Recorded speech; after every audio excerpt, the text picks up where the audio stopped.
Welkom, ons praat by hierdie geleentheid in 'n reeks oor God die Heilige Gees. Die derde persoon van die goddelike drie-eenheid. As ons hierdie prisma sien, aan die een kant is die Vader, die Seun aan die ander kant, en die derde kant is dit die Heilige Gees. En al drie is God, maar hulle is afsonderlik. En ons wil bietjie kyk na die beheer van die Heilige Gees in ons lewe en die probleem dat ons so onkundig is oor die Heilige Gees, dat ons op die ou end sit met 'n probleem dat die Heilige Gees vir ons iets vaag is, iets onwerklik is selfs. So, kom ons gaan kyk wat sê die Bybel daaroor, en ek wil jou aanmoedig, hier is 2 boeke wat jy by ons kan bestel. Hierdie is oor so 30 waarhede in die skrif oor die Heilige Gees, en hier is 'n verduideliking van wat geesvervulling beteken en wat is elkeen van die gawes van die Gees en waar kom dit voor in die skrif en hoe kan dit deel wees van ons lewe en ons bediening. Jy kan ons net kontak met 'n WhatsApp en dit bestel, dan stuur ons dit vir jou, die nommer is 079-195-1586. Jy kan ons ook volg op sosiale media. Ons sal graag wil hê betrokke wees in hierdie groot familie. Stuur vir ons 'n WhatsApp, dan stuur ons elke dag vir jou 'n boodskapie, 'n gebed of een of ander Bybelstudietjie. Ons wil graag vir jou aanmoedig om geestelik te groei, sterker te word in die Here en meer vrug te dra. So dis die bedoeling van hierdie bediening en jy is welkom op Dirkie van der Spy bediening ook te volg op YouTube. Al hierdie programme is ook daar beskikbaar. Andersins kyk gerus na Instagram, ook op X is ons en gaan kyk ook na Facebook. Volg ons op sosiale media en vertel vir ander. Maar die belangrikste is, stel jou hart oop dat die Here ook in hierdie oomblik iets spesiaals vir jou kan doen. Ons weet die Gees van die Here is hier. Dis in hierdie Pinkstertyd dat ons juist fokus op die derde persoon van die goddelike drie-eenheid. En ons het gesê dat ons wil by hierdie geleentheid en ook by die volgende geleentheid bietjie praat oor die onkunde oor God Heilige Gees. So interessant dat ons kom eintlik, as ek na my eie lewe kyk, kom uit 'n agtergrond waar ek met die kerk saam gegroei het en in die gereformeerde tradisie nie baie gehoor het van die Heilige Gees nie. Om die waarheid te sê, wat ek oor die Heilige Gees gehoor het, was eintlik waarskuwend, afwysend en wees versigtig en pas op vir emosionaliteit en asof dit is waaroor die gawes van die Gees gaan. Soveel onkunde dat daar selfs toe ons by geleentheid net hier in Moreletta gemeente het ons 'n Pinksterreeks aangebied oor die verskillende gawes van die Heilige Gees. En die aand wat ons toe praat en sê, wat sê die skrif alles oor die gawe van spreek in tale? Was die volgende dag, op die voorblad van die beeld, was daar 'n berig, Moreletta Park gemeente praat in tale. Nou, dit was geskrywe op 'n manier om eintlik te sê, hierdie gemeente het nou afgedwaal van die woord. En dis juist die teendeel. Ons het begin kyk, wat sê die woord hieroor? Nie wat sê mense wat vyandig is teen sekere kerke of groepe, of wat sê mense is hulle ervaring of hulle bedoeling wat hulle glo waar is oor die Heilige Gees. Maar wat sê die skrif op die ou end? Daar was soveel. Juist omdat daar onkunde was daar plek vir soveel verkeerde idees en gedagtes en dit is so dat daar sekere groepe was, Pinkstergroepe wat snaakse goed oor die Heilige Gees verkondig het, wat nie die waarheid en nie in die Bybel staan nie. So, daarom dat ek en jy 'n slag miskien moet gaan kyk, wat leer die Bybel oor God die Heilige Gees? Interessant dat selfs die kerkbode het in daardie tyd geskrywe, so asof dit nou nie reg is om oor die gawes van die Gees te praat nie. Terwyl die Bybel baie duidelik hieroor is en die Bybel duidelik hieroor skrywe. Ek wil vir jou lees wat staan in 1 Korintiërs 12 vers 1. Wat die gawes van die Gees betref, broers en susters, wil ek hê dat julle ingelig moet wees. So, Die Bybel wil hê, ons moet ingelig wees. En dan gaan skryf hy in die res van die hoofstuk, juis oor hierdie gawes waar daar soveel kontroversie was by sekere groepe. Dan skryf hy, julle moenie onkundig wees oor die gawe van profesie, 'n woord van wysheid, 'n woord van kennis, die gawe van onderskeiding, geloof, genesing, wonderwerke. Hy sê, moenie nou dat julle mislei word nie. Julle moenie onkundig wees hieroor. Julle moet weet, wat is hierdie gawes? Dit moet deel wees van julle lewe. Hy moedig hulle aan om die gawe van profesie juis na te jaag en mekaar te bedien met die gawes. So, wat sê die skrif is belangrik. En daarom dat ek jou wil aanmoedig om meer te lees en meer te soek. Nou, wat is skriftuurlik oor God, die Heilige Gees? Nou, ek weet daar was 'n stadium dat daar selfs 'n lering was oor die streepteologie. Nou, dit word ook genoem die seisoenteologie in party geskrifte. Wat met ander woorde sê, die gawes van die Gees het net voorgekom in 'n sekere seisoen van die godsdiens. In die begin vestigingsfase, toe was die gawes nodig, want hulle het toe nou nog nie alles op skrif gehad nie, hulle het nog nie die Bybel gehad nie, maar nou, na die apostelse afsterwe is die seisoen verby, nou trek ons 'n streep en ons sê, tot hier het die gawes nodig gewees. Hierna is dit nie meer nodig nie, want ons het mos nou die Bybel. So ons kyk nou oor die gawes, wat sê die skrif, alles wat ons nodig het, ons het nie meer die gawes nodig nie. Nou dit is ons nou onskriftuurlik. Dis mos juist wat 1 Korinte 12 vers 1 sê, ons moenie oningelig wees nie. Ons moet weet wat leer die skrif oor die gawes van die Gees, sodat ons baie effektief kan funksioneer in die gawes van die Gees, om mekaar by te staan, te ondersteun en vir mekaar geestelik op te bou en te versterk, want dis waarvoor die gawes daar is. Nou, ek weet daar het baie snaakse sieninge rondgegaan. Daar was selfs in my tyd was daar 'n dominee wat oor die gawes van die Gees en oor die vervulling met die Heilige Gees gepreek het. En toe die ring hom aangevat daaroor en gesê dat hy besig is nou om in 'n sektariese rigting te beweeg. Jy sien, daar was 'n stadium dat daar, ek wil sê dat die vyand dit reg gekry het om vir ons te vervreem van God die Heilige Gees, terwyl God juis ons in 'n bedeling geplaas het, waar hy sy Gees uitgestort het, om in ons te woon en ons te help om Christene te wees en om Christene, kan ek sê, te maak. Ons toe te rus om die evangelie uit te dra en vir mense geestelik by te staan en te help. Ons kan nie sonder die Gees 'n Christen word nie. Ons kan ook nie sonder die Heilige Gees 'n Christen wees en funksioneer as 'n Christen en ander help om Christene te word nie. So, daarom is ons juis in 'n bedeling tot met die wederkoms, is die fokus van God, sy Heilige Gees in ons, by ons, praat deur ons, werk deur ons, rus ons toe, help ons, gee sy gawes om vir ons te help om effektief te kan funksioneer. Nou, ek moet sê, die vraag is ook by baie kere, het mense al gesê, ja, maar ons het nie eintlik die gawes meer nodig nie, want ons het ons nou die skrif, as ons die Bybel het ons alles, ons het nie meer die gawes nodig nie. Nou, dis natuurlik nie waar nie. Selfs die tradisie van die gereformeerde kerke se leer sê, byvoorbeeld in Sondag 21 van die Heidelbergse Katekismus, vraag 55, sê dat die Gees gee vir ons elkeen 'n gawe. Ons het gawes en elkeen van ons word met gawes toegerus. Hoekom? Dan sê hy verder, om mekaar te dien en mekaar te help en mekaar geestelik op te bou. So ons het die gawes nodig. Ons kan nie effektief geestelik vir die Here werk sonder sy Gees. Dis die werk wat die Gees deur ons doen, wat ewig sal bly staan. Ons woorde en ons werke, die sal soos gras wat verbrand tot niet gaan. Maar die goud en die silwer van die Heilige Gees sal bly staan, en dit het ewigheidswaarde. So, ek en jy moet weet hoe belangrik is dit om meer en meer te fokus om te leer wat die Bybel sê oor die gawes van die Gees.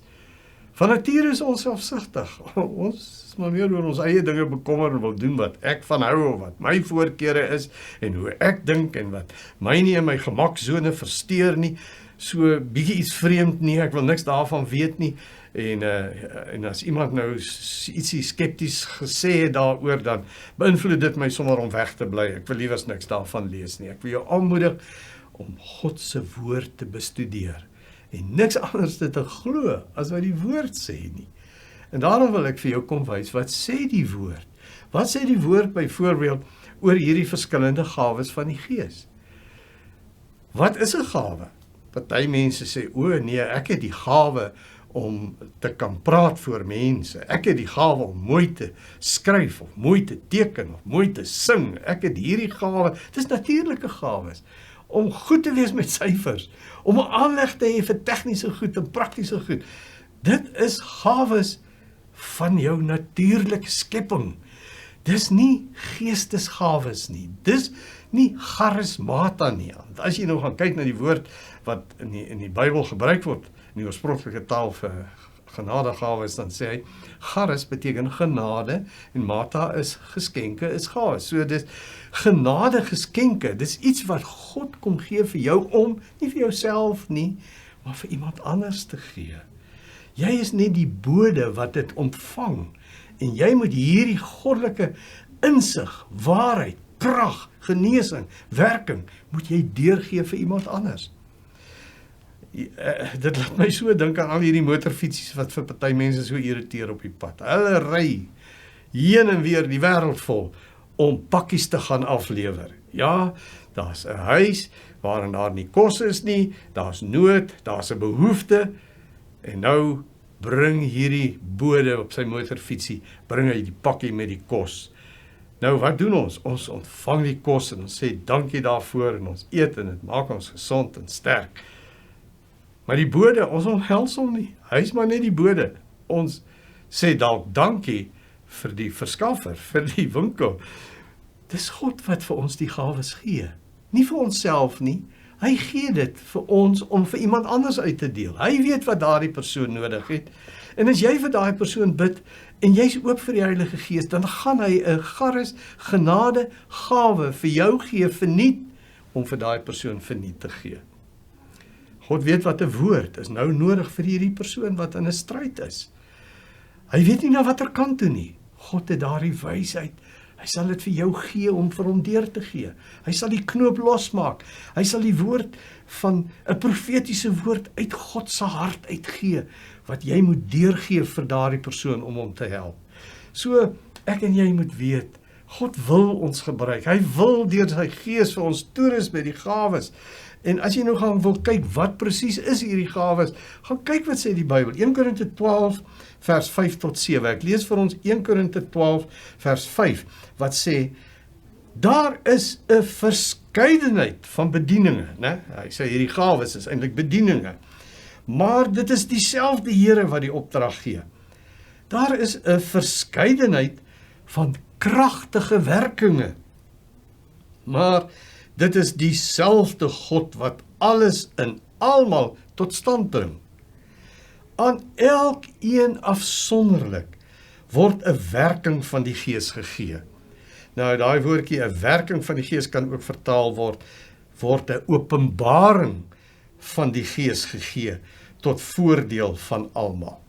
So, die skrif sê, wat is hierdie gawes? Hy sê dis bedieninge waar jy iemand mee gaan bedien. Iets wat God kon gee, 'n goddelike werking, 'n goddelike openbaring, 'n insig wat hierdie persoon se lewe gaan verander, wat dinge vir hom gaan duidelik maak, wat die wêreld vir hom gaan in 'n nuwe lig plaas, wat die antwoord, die sleutel gee, wat die knoop losmaak. Dis daardie geskenk van God wat vir daardie persoon nodig is om hom weer te laat opstaan, moed te skep en aan te gaan vorentoe en met nuwe toewyding vir die Here te lewe. Dis God se wonderlike plan dat hy deur sy Gees ons helper is. Hy wil ons kom help om ander te help. En hy wil deur sy Gees se gawes vir ons kom help om te groei en om vrug te dra en om tot seën te wees vir ander mense. Daarom sê hy ook, dis 'n bediening. Gawes van die Gees is om mense te bedien met 'n goddelike seën, met 'n pakkie van genade en seën wat God stuur en jy net moet aflewer en vir daardie persoon moet sê. Dis die wonder daarvan dat hy praat van 'n kragtige werking. Jy het nie die krag nie, dis nie uit jou nie, dis die Gees wat deur jou werk en daardie ratte verstel in daardie persoon se hart, wat lig gee, wat openbaring gee, wat dinge in mekaar laat val, wat sy oë oopmaak, dat hy verstaan, dat hy sy sonde raak sien, dat hy 'n verlange na vergifnis het, dat hy sy lewe aan Christus oorgee. Dis nie ek en jy wat mense kan bekeer nie, dis die Gees van God wat dit wil doen, maar hy doen dit deur sy gawes. Hoe anders kan ons dan sonder die gawes wil probeer regkom en sê, ons het dit nie nodig nie. Nee, wat is nie vir my nodig nie. Daar's 9 van hierdie gawes wat hy nou skrywe. Julle moenie onkundig wees oor hierdie 9 gawes nie. Daar's ook ander gawes wat ek by 'n volgende geleentheid oor sal praat. Maar hierdie keer, kyk net bietjie wat sê 1 Korinte 12. As ons kyk wat sê 1 Korinte 12 vers 8 tot 10, wat is hierdie gawes? Hy sê, aan die een word deur die Gees die gawe gegee om 'n woord van wysheid te praat. Aan 'n ander 'n woord van kennis, deur dieselfde Gees. Aan die een geloof, deur dieselfde Gees, en 'n ander genadegawes van gesondmaking, deur die een Gees. Aan die een gee hy die krag om wonders te doen. Aan 'n ander die gawe om te profeteer. En aan nog 'n ander die gawe om tussen geeste te onderskei. Aan nog een gee hy die gawe om ongewone tale of klanke te gebruik. En aan 'n ander om dit uit te lê. Nou, hier is 9 gawes wat eintlik in 3 groepe verdeel word, dink ek kon jy sien. Hy sê daar is sekere gawes wat hy vir jou gee om iets te weet. Hy openbaar iets aan jou, 'n woord van kennis wat jy nie geweet het nie, 'n woord van wysheid wat jy nie self uitgedink het nie, en 'n gawe van onderskeiding om te kan sien waar is die bose se plan en waar is hy besig mee. Dan is daar nie net iets om te weet nie, daar is ook die wonderlike gawes om iets te sê, die gawe van profesie, om 'n woord uit God se hart spesifiek vir daardie persoon in daardie omstandighede te gee wat daai persoon gaan help. En dan is daar ook nog 'n gawe in dieselfde kategorie om iets te sê, is profesie, maar ook tale en dan die uitleg van tale.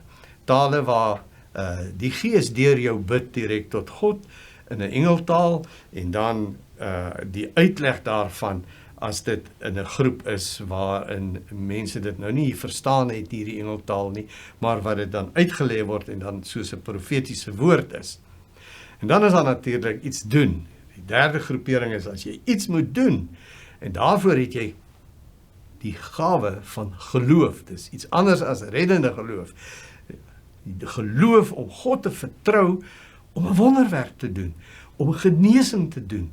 So dis die gawes wat hy verduidelik, wat die Gees ons mee wil toerus om vir die Here effektief 'n getuie te wees en 'n werktuig.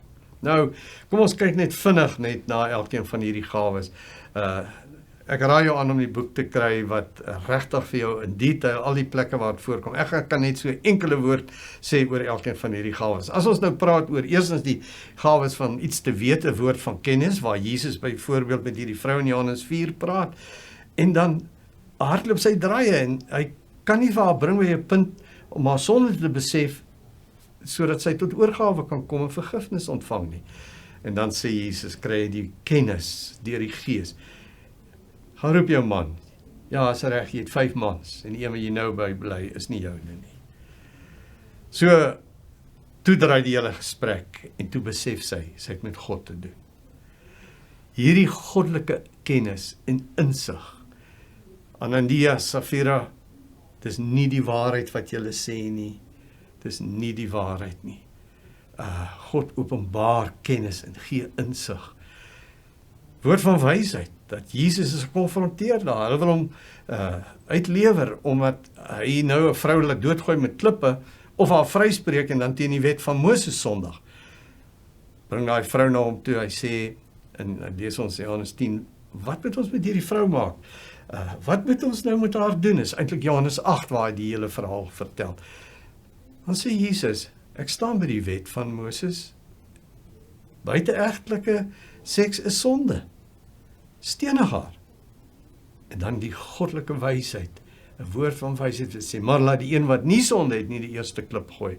En daar besef almal, hulle verdien ook die dood. Hulle verdien ook die straf. Hulle het almal sonde. Een sonde is in God se oë nie groter as 'n ander nie.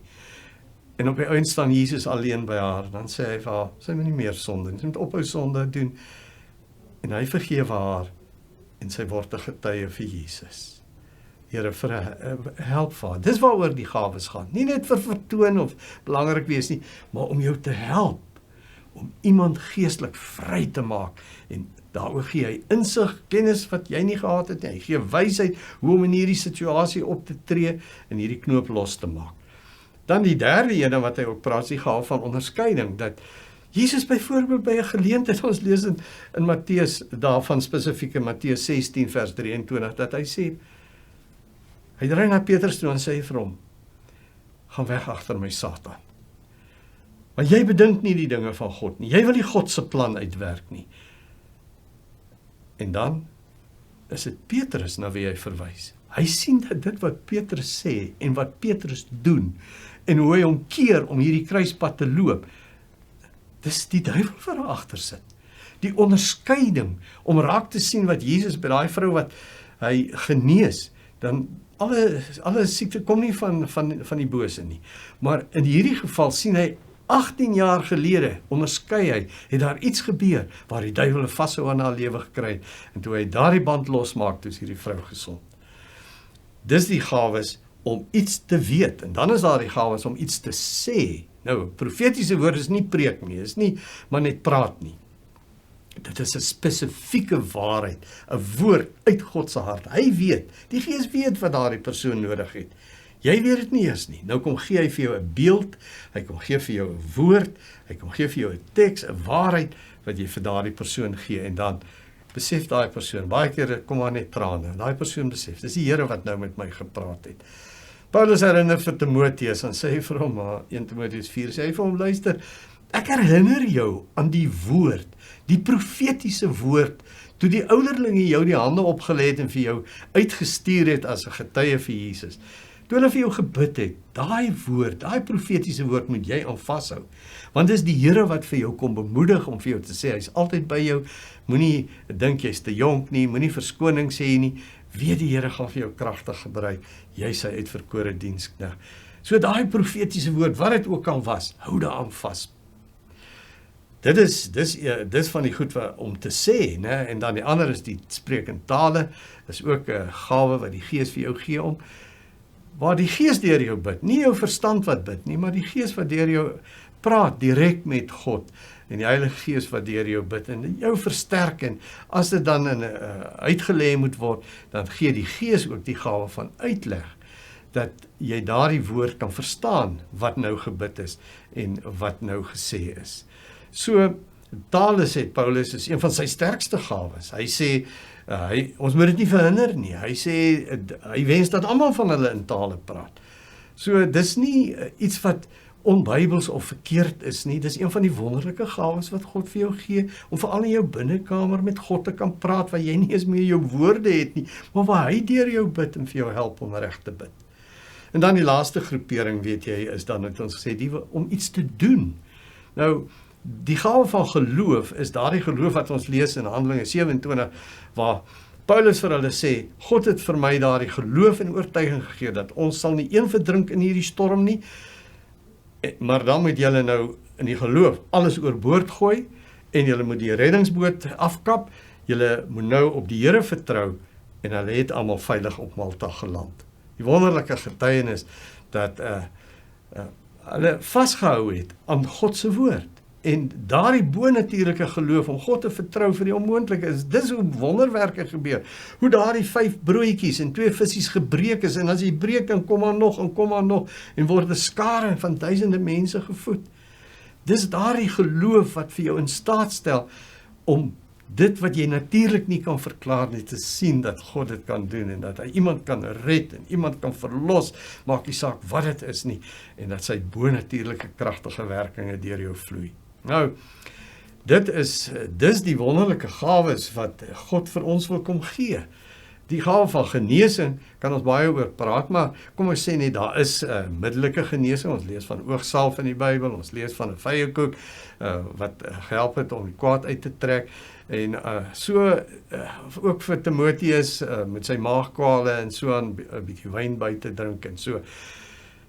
Maar dit is nie net middelik nie. God kan ook onmiddellik, bonatuurlik genees. Hy kan medisyne gebruik, maar hy kan ook direk deur sy gees in mense se lewens inwerk. Daarom sê hy ook in Jakobus 5, julle moet die ouderlinge kry om te bid vir mense, en God sal hulle genees. Dat ons ook lees dat hy spesifiek Jesaja 53 aanhaal, as Jesus mense gesond maak, en sê, maar dis ons wat die betekenis van die kruis is, volgens Jesaja 53 vers 5 en 6, dat deur sy wonde het daar vir ons genesing gekom. Kan ek vir jou vra, as jy ook dat die gees van die Here deur jou kan werk? Begeer jy sy gawes? Wil jy vir ander dien? Wil jy vir ander help? Kom ons sê dit vir die Here. Ag Here Jesus, ek bely dat ek so onkundig is oor die gawes van die Gees, maar ek wil vra dat ek dit nie net in my kop sal ken nie, maar in my lewe. Kom, o Heilige Gees, vat die volle beheer van my lewe. Maak my oë geestelik oop, help my om u stem te hoor, en Here, maak my gewillig om gehoorsaam te wees, om hierdie gawes te gaan uitdeel aan ander. Kom, o Gees van God, laat u gawes ook deur my funksioneer. Amen.